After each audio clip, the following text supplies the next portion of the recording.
Mga Ilonggo musician nga apektado sang pandemya ginbuligan sa mga persona nga may bulawanon nga tagipusoon. Goods kag cash na baton sa mga musikero. Inigitutukan ni Zen Kilantang. Dako ang nangin epekto sang COVID-19 pandemic sa music industry sa syudad sang Iloilo. Bangod sang lockdown, mga concert, gigs, bars kag iban pang nga racket ang temporaryo nga ginuntat, gani ang palangabuhian sa mga musikero ang apektado.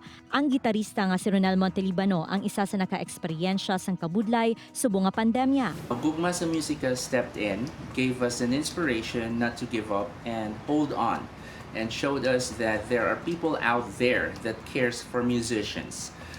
We received amazing food packages that fed our families and an amount of cash in the form of donations.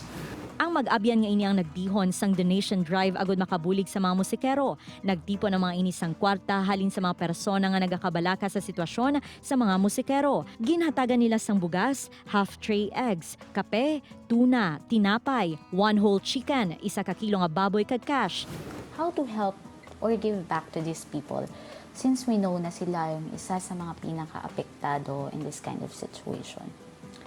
And it's very heartwarming that a lot of our friends and even family have supported our idea. We received a lot of help from merely sharing our campaign, to buying staff, to repacking, and hanggang distribution. Dako naman ang pagpasalamat sang 70 ka mga Ilonggo musicians sa gugma sa musika. Kami nga mga Ilonggo nga musikero pasalamat gid sa mga nagbulig kag naghatag suporta sa gugma sa musika. Madamo gid ang salamat kag padayon Iloilo. We Ilonggo musicians are very grateful and thankful to Gugma sa Musika.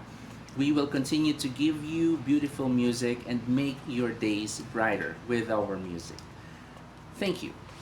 Nagalaom naman ang mga donor nga mapadayon sa mga musikerong ila pasyon kag magaserbe nga inspirasyon ng ilang musika sa tunga sang pandemya. Upod kay Romel Porquia, Zen Kilantang, One Western Visayas.